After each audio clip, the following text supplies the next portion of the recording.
नमस्कार साथियों, बहुत बहुत स्वागत है आपका आपके अपने YouTube चैनल अडानिया एजुकेशन एकेडमी आसिन पर। हम जो है कक्षा 12 की कृषि रसायन के बारे में डिस्कस कर रहे थे, जिसमें हमने सेकंड चैप्टर जो है आपका शुरू किया था। 2 लेक्चर उसके हो चुके हैं। जिस चैप्टर का नाम है आपके मृदा जीवांश पदार्थ, है ना, सॉइल ऑर्गेनिक मैटर के बारे में डिस्कस कर रहे थे। और आज जो हम बात करेंगे बहुत ही इंपॉर्टेंट टॉपिक है और 100% मैं इस चीज की गारंटी लेता हूं कि यहां से प्रश्न आपकी फंसेगा ही फंसेगा, आएगा ही आएगा एग्जाम में। ये लिख लीजिएगा अच्छे से, इस लेक्चर को अच्छे से तैयार कर लीजिएगा। जो जो बातें आपको बताई जाती है उसको तैयार कर लीजिएगा। 100% आपको प्रश्न जो है बोर्ड एग्जाम में यहाँ से मिलने वाला है। चलिए तो ह्यूमस के बारे में बात करते हैं। ह्यूमस क्या होता है? ह्यूमस के बारे में जनरली आप सभी जानते हो, पहले भी अपन पढ़ चुके हैं ह्यूमस के बारे में। ह्यूमस निर्माण की जो प्रक्रिया होती है जिसे हम ह्यूमिफिकेशन कहते हैं। और ह्यूमस बनता कैसे है कि जब भी कोई जीव जंतु हो, जब वो मर जाता है और उसका क्या होता है, विच्छेदन होता है। जो जटिल कार्बनिक पदार्थ है जब उसको सरल कार्बनिक पदार्थों में, या यूं कह सकते हैं सरल अकार्बनिक पदार्थों में तोड़ दिया जाता है, तो जो काले भूरे रंग का जो पदार्थ प्राप्त होता है उसी को हम क्या कहते हैं, ह्यूमस कहते हैं। ये एक प्रकार का कोलाइडल पदार्थ होता है जिसके कणों पर कौन सा आवेश होता है, ऋणावेश होता है। याद रखिएगा, कोलाइडी के जो कोलाइड के जो कण होते हैं, या यूं कह सकते हैं ह्यूमस के जो कण होते हैं वो कैसे होते हैं, ऋणावेशित होते हैं। ठीक है, तो चलिए आगे अपन बात करते हैं ह्यूमस के बारे में। ह्यूमस के भौतिक गुण क्या है, ह्यूमस के रासायनिक गुण क्या है और ह्यूमस का संगठन क्या है, इसको लेकर बात करेंगे। सीधा आप, जैसे कि मैं बार बार आपको लेके चलता हूं, आपकी जो बुक है बुक के अंदर चलते हैं अपन, और बुक के अंदर बात करेंगे अपन। ये रही आपकी जो किताब है, आपके आरबीएससी की किताब, है ना।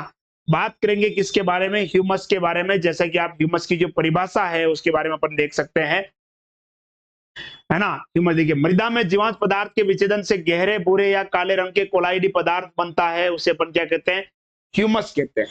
क्या कहते हैं, ह्यूमस। दो देखिए व्यक्ति है, बेकमैन और ब्रेडी, इनके अनुसार क्या है होती है ह्यूमस की परिभाषा। ह्यूमस भूरे या गहरे रंग का अक्रिस्टलीय कोलाइडी पदार्थ का जटिल व रोधक मिश्रण होता है। जो मूल उत्तक जो होते हैं, जीव जंतु के जो उत्तक यानी कोशिकाओं का जो समूह होता है, जिसे हम क्या कहते हैं, उत्तक कहते हैं, उनसे जो है, या यूं कह सकते हैं उसके विघटन से जो है बनता है। ठीक है, ह्यूमस पदार्थ जो होता है 3 प्रकार के होते हैं ह्यूमस के अंदर। देखिए कौन कौन से, देखिए एक तो होता है, ध्यान रखिएगा, फल्विक अम्ल। ह्यूमस के अंदर कौन कौन से पदार्थ होते हैं, फल्विक अम्ल, ह्यूमिक अम्ल और ह्यूमिन। कौन कौन सा, एक तो होता है फल्विक अम्ल, ह्यूमिक अम्ल और ह्यूमिन। ध्यान रखिए, जो फल्विक अम्ल होता है यह अम्ल में भी विलय होता है और क्षार में भी विलय होता है। देखिए फल्विक अम्ल जल अम्ल और क्षार, इनमें क्या होता है, विलय होता है। ध्यान रखिएगा, फल्विक अम्ल जो होता है, ह्यूमस के 3 घटक होते हैं, फल्विक अम्ल, ह्यूमिक अम्ल और ह्यूमिन। इसमें जो आपका जो फल्विक अम्ल होता है, ये अम्ल, जल और क्षार तीनों में क्या होता है, विलय होता है। और किस रंग का होता है, पीले पीले से भूरे रंग का पदार्थ होता है। पीले से लेकर भूरे रंग का इसका रंग हो सकता है। दूसरा आता है ह्यूमिक अम्ल। ह्यूमिक अम्ल जो होता है केवल किसमें होता है, क्षार में घुलनशील होता है। ह्यूमिक अम्ल आपका केवल क्षार में घुलनशील होता है। और कैसा होता है, गहरे भूरे से काले रंग का हो सकता है। इसका रंग की अगर बात करें तो गहरे भूरे या काले रंग का ये हो सकता है। तीसरा आता है आपका ह्यूमिन, जो अम्ल में क्या होता है, अघुलनशील होता है, अम्ल में नहीं घुलता है। तो जो ह्यूमस जो होता है इसके 3 घटक हो गए, कौन कौन से, फल्विक अम्ल हो गया, ह्यूमिक अम्ल हो गया और ह्यूमिन हो गया। ठीक है, ह्यूमस क्या होता है, परिभाषा अपन ने देख ली, सीधी परिभाषा में भी लिख सकते हो। जो जीवांश पदार्थ जो होता है उसके विच्छेदन से गहरे भूरे रंग का अक्रिस्टलीय कोलाइडल पदार्थ प्राप्त होता है, उसे अपन क्या कहते हैं, ह्यूमस कहते हैं। ह्यूमस के गुण के बारे में आपसे पूछा जा सकता है। ध्यान रखिएगा, ह्यूमस के गुण इंपॉर्टेंट है, फिर बोल रहा हूं मैं, है ना। देखिए भौतिक गुण के बारे में बात करेंगे। सबसे पहले ह्यूमस गहरे भूरे रंग का जटिल पदार्थ होता है।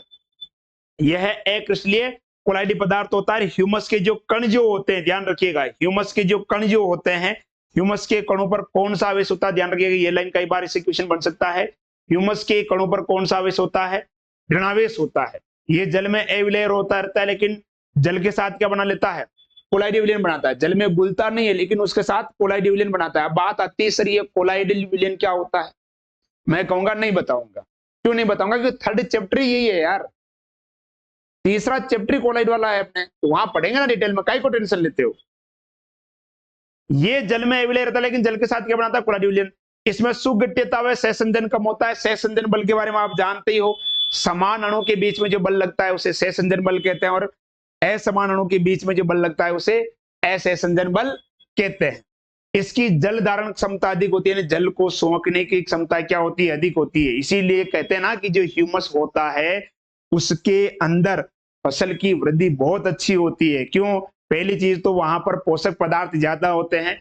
दूसरा, अपन यहाँ खुद देख सकते हो यार, जल धारण क्षमता अधिक होती है, यानी ह्यूमस की जल धारण क्षमता अधिक होगी तो जिस मिट्टी के अंदर ह्यूमस होगा उस मिट्टी की जल को सोखने की क्षमता अधिक होगी, तो उसके अंदर नमी बनी रहेगी। नमी बनी रहने की वजह से क्या होगा, नमी बनी रहने की वजह से आपके पौधे को क्या मिलता रहेगा, जल मिलता रहेगा, अगर मिट्टी की जल धारण क्षमता अधिक है तो। ये अम्लीय प्रकृति का होता है, इसमें फैलने और सिकुड़ने का गुण पाया जाता है। जलग्राही होता है और जल से 2 से 6 गुना तक अधिक जल क्या कर सकता है, सॉरी वायुमंडल से ये 2 से 6 गुना अधिक जल क्या कर सकता है, अधिशोषित कर सकता है। अगला आता है ह्यूमस के रासायनिक गुण के बारे में ध्यान रखिएगा। इसमें 55 से 60% क्या होता है, कार्बन होता है। हाइड्रोजन 4 से 5% होता है, ऑक्सीजन 35 से 40% होता है, नाइट्रोजन 3 से 6% होती है। इसका जो कार्बन नाइट्रोजन जो अनुपात होता है अपन पढ़ चुके हैं पिछले लेक्चर में, 10:1 होता है।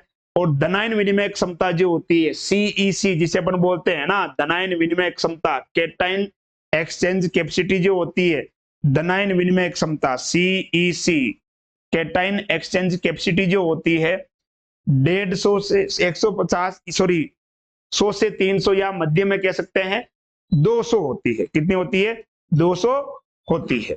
चलिए आगे बात करते हैं, इसके गुणों के बारे में अपन डिस्कस कर रहे थे। इसमें प्रमुख रूप से कार्बोक्सिलिक अम्ल हो गया, फिनोल है ना, बेंजीन के ऊपर जब OH जुड़ता है तो उसको अपन क्या बोलते हैं, फिनोल हो गया, फिनोलिक समूह पाए जाते हैं। इसकी प्रतिरोधक क्षमता क्या होती है, अधिक होती है। रोगों से लड़ने की क्षमता क्या होती है, अधिक होती है। इस हाइड्रोजन परऑक्साइड द्वारा ह्यूमस का ऑक्सीकरण आसानी से हो जाता है।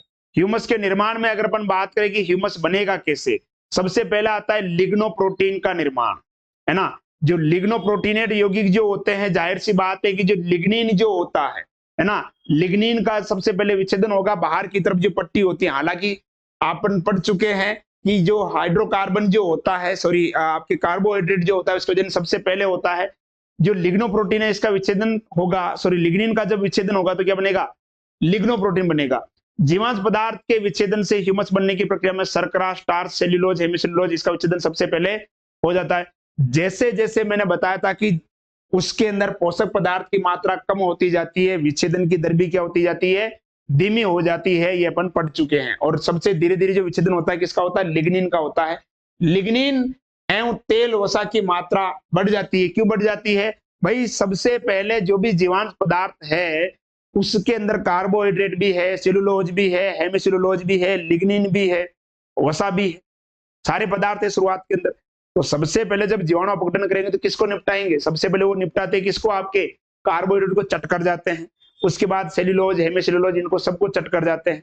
तो जब वो पदार्थ खत्म हो रहा है तो मात्रा बचा क्या है उसके अंदर, लिग्निन बचा हुआ है ना, तो अपन उसकी मात्रा बढ़ नहीं रही है ही है, वो तो वो की वही है ना। जैसे मान लो कि एक कोई जीव है जिसके अंदर 50 ग्राम आपके कार्बोहाइड्रेट है, 50 ग्राम सेल्यूलोज है, 50 ग्राम हेमिसेल्यूलोज है और 50 ग्राम ही क्या है, लिग्निन है। सबसे पहले खत्म हो गया कौन, कार्बोहाइड्रेट, फिर खत्म हो गया सेल्यूलोज, फिर खत्म हो गया हेमिसेल्यूलोज। अब मैं तुम्हें कहूं कि कार्बोहाइड्रेट कितना बचा, तुम कहोगे सर 0 ग्राम बचा। हेमिसेल्यूलोज कितना बचा, 0 ग्राम बचा क्योंकि खा गए उसको।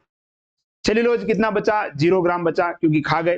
तो बचा क्या, लिग्निन कितना बचा, 50 ग्राम बचा ना, भी वो का हुई है ना।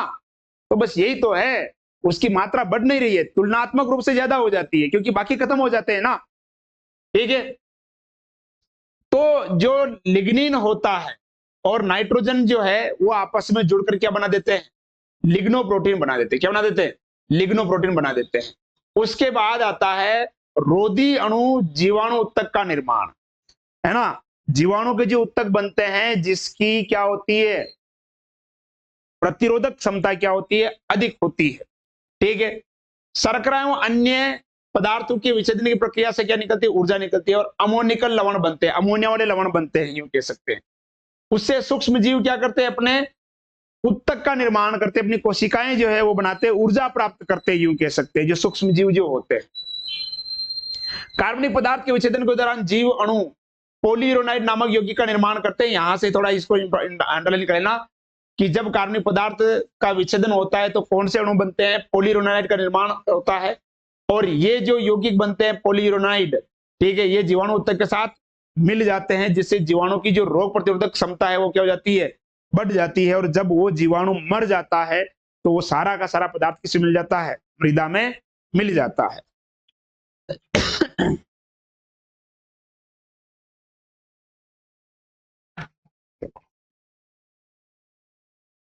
अगला आता है आपके प्रोटीन मृतिका संयोजन। प्रोटीन मृतिका संयोजन का मतलब क्या हुआ भाई, मृतिका का मतलब क्या होता है, क्ले। जो मृतिका होती है ना, अंग्रेजी में इसको बोलते हैं क्ले, CLA। वही प्रोटीन और क्ले जब आपस में मिल जाएंगे तो एक अम्लीय लवण बनेगा, यानी उसमें अम्लीय गुण होंगे। और जब अम्लीय गुण होंगे तो जाहिर सी बात है मृदा की पीएच क्या हो जाएगी, कम हो जाएगी। लेकिन जो प्रोटीन जो होता है ना, उसमें थोड़ा बहुत क्षारीय गुण भी होता है, जिसकी वजह से अम्ल और क्षार आपस में क्या हो जाते हैं, मिल जाते हैं। बस यही कारण है, आपस में मिलने का कारण क्या है, ठीक है। अब जो इंपॉर्टेंट है ना, एक ये इंपॉर्टेंट कर लीजिएगा भैया, जो तुम्हें बता रहे हैं ना, जो तुम्हें बता रहे हैं ना, उसको ध्यान रखिएगा। भौतिक गुण, रासायनिक गुण और ये ह्यूमस का संगठन।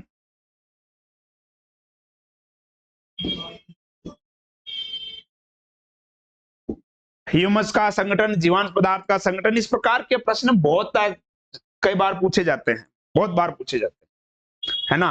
बार की दृष्टि से कार्बन कितना होता है, ये ज्यादा इंपॉर्टेंट है, ये वाला है ना, ये मुख्य रूप से। कार्बोहाइड्रेट, सेलुलोज कितना होता है, हेमिसेलुलोज कितना होता है ना। अब बात करते हैं कि मृदा के अंदर अगर आपने जीवांश पदार्थ मिलाया है, सीधी भाषा में कह सकते हैं ह्यूमस मिलाया है, तो क्या प्रभाव पड़ेगा। जीवांश पदार्थ मिलाने से क्या प्रभाव पड़ेगा, बहुत ही लंबा टॉपिक है, लेकिन इजी बहुत है। सीधी सीधी हेडिंग आपको ध्यान में रखनी है, बहुत इजी है। सबसे पहले मृदा की संरचना सुधरेगी, है ना, क्योंकि जो कोलाइडल पदार्थ जो होता है, ह्यूमस जो होता है, इसमें चिपचिपाहट का गुण होता है ना। चिपकने वाले पदार्थ बनते हैं, जिसके कारण मृदा के जो छोटे छोटे कण जो होते हैं वो आपस में चिपक जाते हैं, है ना। चिपक जाने की वजह से मृदा बुरबुरी हो जाती है, कणों का आकार बड़ा हो जाता है। कणों का आकार क्या हो जाता है, बड़ा हो जाता है, जिससे मृदा दानेदार हो जाती है और उसकी भौतिक संरचना में क्या होता है, सुधार होता है। तो पहला आता है मृदा संरचना के बारे में कि मृदा संरचना को ये कैसे प्रभावित करता है। जीवांश पदार्थ के सड़ने गलने पर चिपकने वाले पदार्थ का निर्माण होता है। संकीर्ण वाक्य उनको छोड़ो, कोई नहीं है, सीधा।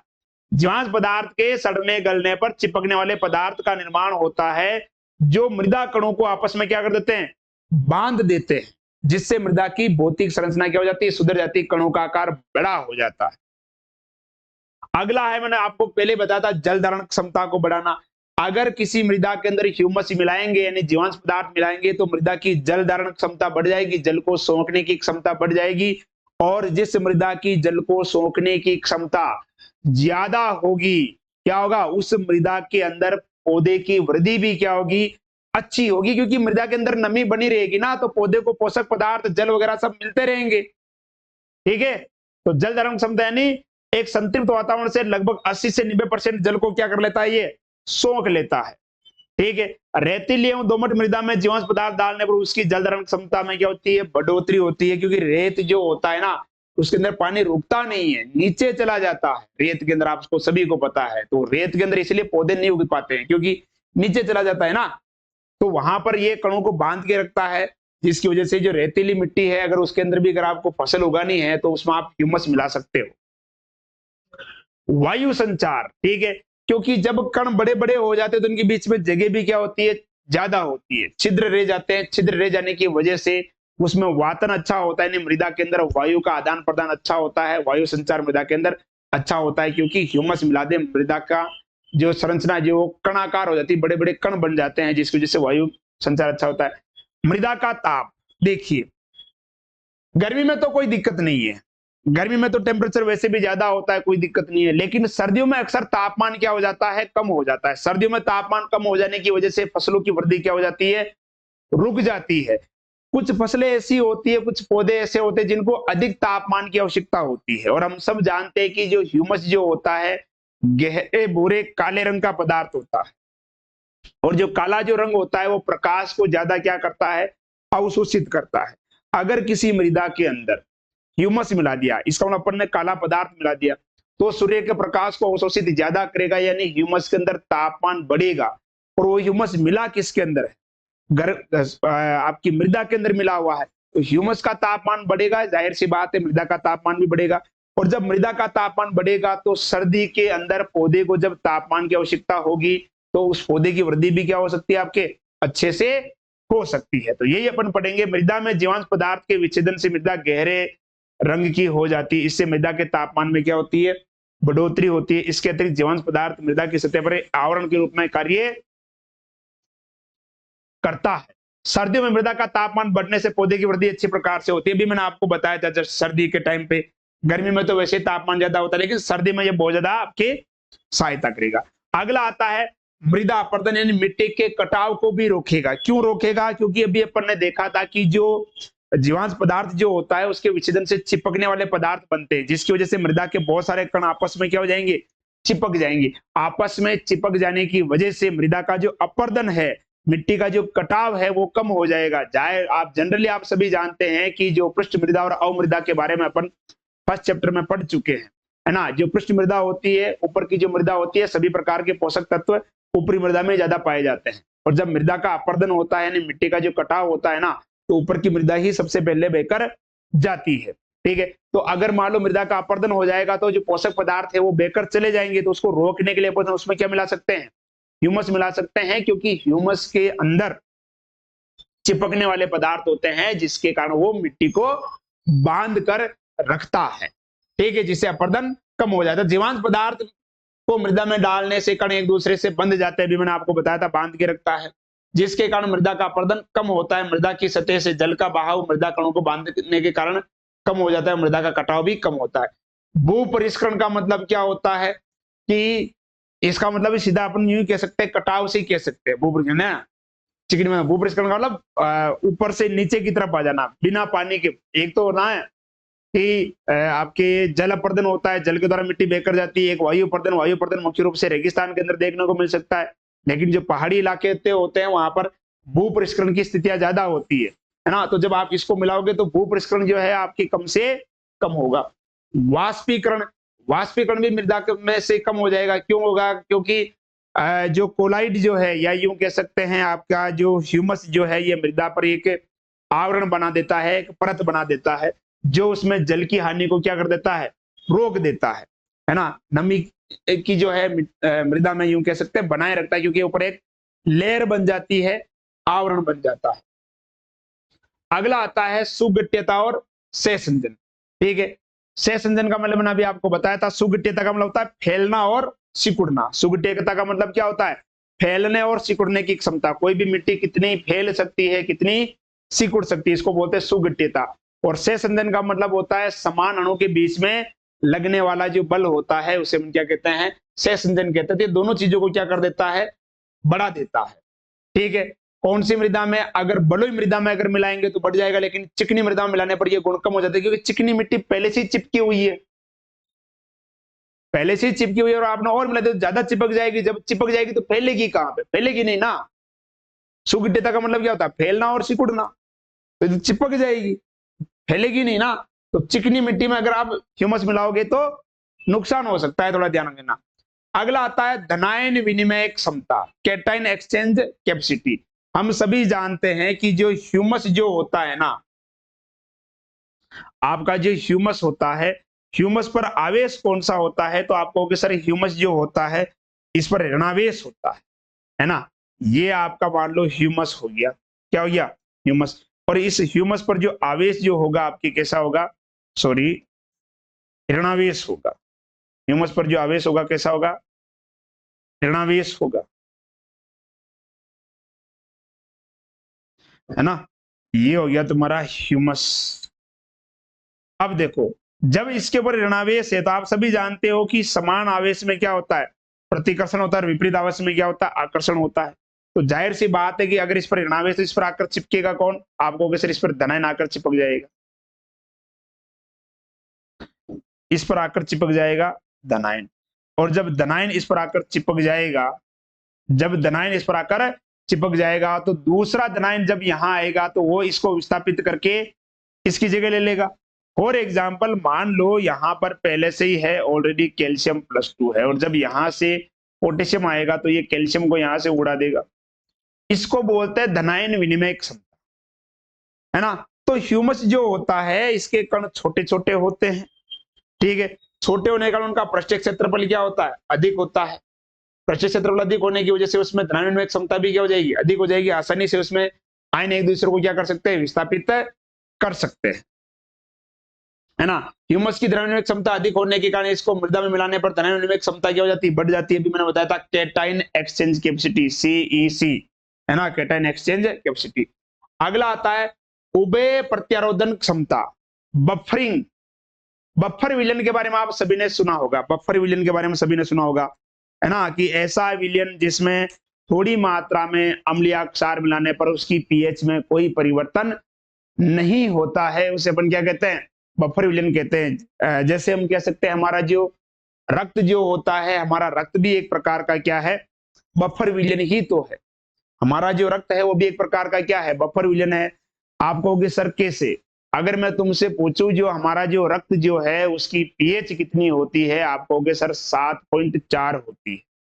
अगर आप कहीं जिमने जाते हो, शादी में जाते हो, जहां कुछ भी खा जाते हो, अम्ल क्षार अंड संड पी रहे हैं, खा रहे हैं, कोई लिमिट नहीं है, कुछ भी लिमिट नहीं है। हम तो ध्यान रखते ही नहीं शरीर का, लेकिन सारा ध्यान रखता है कौन, हमारा रक्त।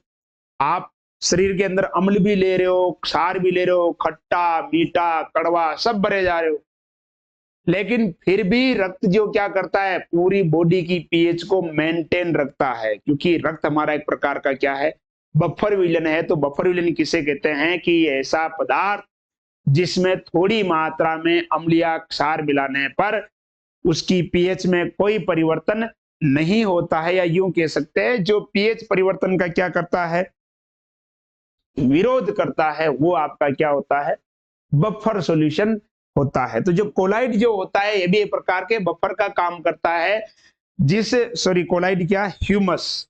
जिस मृदा में ह्यूमस होगा उस मृदा की पीएच जल्दी से परिवर्तित नहीं होगी, ठीक है। अगला आता है पोषक तत्वों की मात्रा, ठीक है। जाहिर सी बात है कि अगर ह्यूमस है तो ह्यूमस के अंदर पोषक पदार्थ तो होंगे ही होंगे।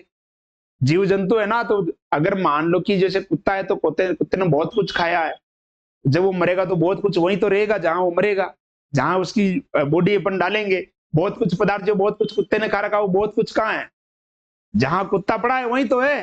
तो जब कुत्ता सड़ जाएगा, उसका विच्छेदन हो जाएगा, तो उसे क्या बनेगा, ह्यूमस। तो कुत्ते के अंदर जो भी पदार्थ है वो कहाँ चले गए, ह्यूमस के अंदर चले गए, जाहिर सी बात है यार। अब ह्यूमस के अंदर इसका मतलब जहां ह्यूमस है, ह्यूमस में पोषक पदार्थ की मात्रा ज्यादा है, तो अगर ह्यूमस में अगर कोई पौधा उगाएंगे तो उसको पोषक पदार्थ ज्यादा मिलेगा। अब जब पोषक पदार्थ ज्यादा मिलेगा तो जाहिर सी बात है वृद्धि भी क्या करेगा, ज्यादा करेगा ना यार, उसमें क्या है यार, है ना। अगला लवणता में सुधार, ठीक है। जीवांश पदार्थ जो होता है उसके विच्छेदन से कार्बनिक अम्ल का निर्माण होता है, जिससे मृदा की लवणता क्या होती है, सुधरती है ना। मृदा की लवणता में काफी ज्यादा क्या होता है, सुधार होता है। पोषक तत्व की उपलब्धता के बारे में अपन ने बात कर ली अभी जस्ट, है ना, कि पोषक तत्व इसके अंदर ज्यादा होंगे, एल्यूमिनियम हो सकता है, आयरन हो सकता है, ये पौधे के अंदर ज्यादा मिलेंगे, ठीक है। जैविक प्रभाव का मतलब सूक्ष्म जीवों की वृद्धि करना। अब मृदा के अंदर अगर ह्यूमस है यानी खाने के लिए कुछ है, तो सूक्ष्म जीव भी जाहिर सी बात है क्या है, ज्यादा होंगे। ज्यादा होने का कारण भी क्या है, अगर आपने ह्यूमस मिलाया तो मृदा में अपन ने देखा था कि वातन क्या होगा, अच्छा होगा, यानी जिस मृदा के अंदर ह्यूमस होगा उसमें वायु संचार क्या होगा, अच्छा होगा। वायु संचार अच्छा होगा तो उस मृदा के अंदर रहने वाले सूक्ष्म जीव आसानी से क्या कर पाएंगे, श्वसन कर पाएंगे। तो एक मिट्टी तो ऐसी है जहां पर ह्यूमस नहीं है, ह्यूमस नहीं होने की वजह से उस मृदा का वातन क्या है, कम है, या यूं कह सकते कमजोर है, गैसों का आदान प्रदान अच्छा नहीं होता है। गैसों का आदान प्रदान अच्छा नहीं होता है तो उस मिट्टी के अंदर जो सूक्ष्म जीव यानी जीवाणु रहते हैं उसका दम घुटने लगता है। ठीक है, लेकिन एक दूसरी मिट्टी ऐसी है जिसके अंदर ह्यूमस मिला हुआ है, और जिसमें ह्यूमस मिला हुआ है उसमें वातन यानी वायु का आदान प्रदान अच्छा होता है, और वायु का आदान प्रदान अच्छा होने की वजह से क्या है, उसमें सूक्ष्म जीव आसानी से श्वसन कर पाते हैं, और जिसमें सूक्ष्म जीव आसानी से श्वसन कर पाते हैं वहां उनकी संख्या भी क्या रहती है, ज्यादा रहती है। ठीक है, देखिए, है ना, अगर कोई भी पदार्थ या कोई भी चीज होती है उसके पॉजिटिव पॉइंट होते हैं तो नेगेटिव पॉइंट भी होते हैं। तो जिस प्रकार ह्यूमस अगर फायदा पहुंचाता है तो सर बहुत सारे ह्यूमस डाल देंगे, मजा आ जाएगा। अरे पहले मजा फिर सजा, है ना। ऐसा नहीं कि मान लो ह्यूमस के सर इतने फायदे तो ह्यूमस डालो, खूब सारा डालो, नहीं, फायदा है तो कुछ नुकसान भी है, क्योंकि कुछ आप देख सकते हो यहाँ पर, देखो, जीवांश पदार्थ रोग पैदा करने वाले जीवाणुओं को भी ऊर्जा प्राप्त करते हैं। मृदा के अंदर, है ना, छोटी क्लास में तुमने पढ़ा होगा कक्षा 8 के अंदर, सूक्ष्म जीव मित्र व शत्रु। सूक्ष्म जीव हमारे दोस्त भी है और दुश्मन भी है ना। कुछ सूक्ष्म जीव ऐसे हैं जो फसलों को क्या पहुंचाते हैं, नुकसान भी पहुंचाते हैं, तो उनको भी तो ऊर्जा मिलेगी, ऊर्जा तो उनको भी मिलेगी। तुम ऐसे तो कह नहीं सकते कि मान लो खेत में, तुम्हारे खेत में तुमने ह्यूमस डाला और तुम वहां पर माइक लगा के ऐलान कर दो कि इस ह्यूमस में केवल वही जीव रहेंगे जो किसान के मित्र है, शत्रु को यहाँ जगह नहीं दी जाएगी। क्या तुम ऐसा ऐलान कर सकते हो क्या माइक लगा के? मान लो तुमने कर भी दिया तो क्या हो जाएगा, कुछ नहीं होगा ना। तो जो ह्यूमस होता है, ह्यूमस के साथ लाभदायक के साथ साथ क्या होता है, हानिकारक जीवाणु भी क्या हो जाते हैं, पनप जाते हैं, जिसकी वजह से ह्यूमस अगर आपने डाला तो उन हानिकारक जीवाणु को भी खाने के लिए पदार्थ मिलेगा, तो वो मरेंगे नहीं, मृदा में जीवित रहेंगे, और जीवित रहते हुए क्या करेंगे, वो आपके पौधों को क्या कर सकते हैं, नुकसान पहुंचा सकते हैं। ठीक है, दूसरा, अधिक जीवांश पदार्थ मिलाएंगे तो मृदा क्या हो जाएगी, ज्यादा नमी आ जाएगी, ज्यादा नमी आने की वजह से यानी कीचड़ हो जाएगा, और कीचड़ में पौधा खड़ा नहीं रह सकता है, ये भी ध्यान रखना है। तीसरा है, विभिन्न जीवांश पदार्थ के विच्छेदन के दौरान फाइटोटॉक्सिन्स का निर्माण होता है, जो पौधों के लिए क्या होता है, हानिकारक होता है। ये ह्यूमस था, और यहां से ह्यूमस से आपके प्रश्न बनेगा ही बनेगा, 100% बनेगा, इसकी गारंटी लेता हूं मैं। वीडियो को आप रिकॉर्ड करके आपके फोन में डाउनलोड करके रख लीजिएगा, और जब पेपर आएगा तो देख लेना कि इससे प्रश्न बनता है या नहीं बनता है। ह्यूमस से प्रश्न आपके जरूर बनेगा, और जरूर बनेगा। ठीक है, तो मिलते हैं नेक्स्ट क्लास में। आज की क्लास यहीं तक, बहुत ही इजी केमिस्ट्री है यार, इसमें ऐसा कुछ भी नहीं है यार, तुम फालतू लोड मत लो यार, है ना। बस एक काम कर दो, अपने दोस्तों के साथ शेयर कर दो, ताकि अगर तुम्हें समस्या हो रही है तो छोटी मोटी समस्या उनकी भी सुधर जाएगी, है ना। तो पढ़ाई करते रहें, सुरक्षित रहें, मिलते हैं नेक्स्ट क्लास में, धन्यवाद।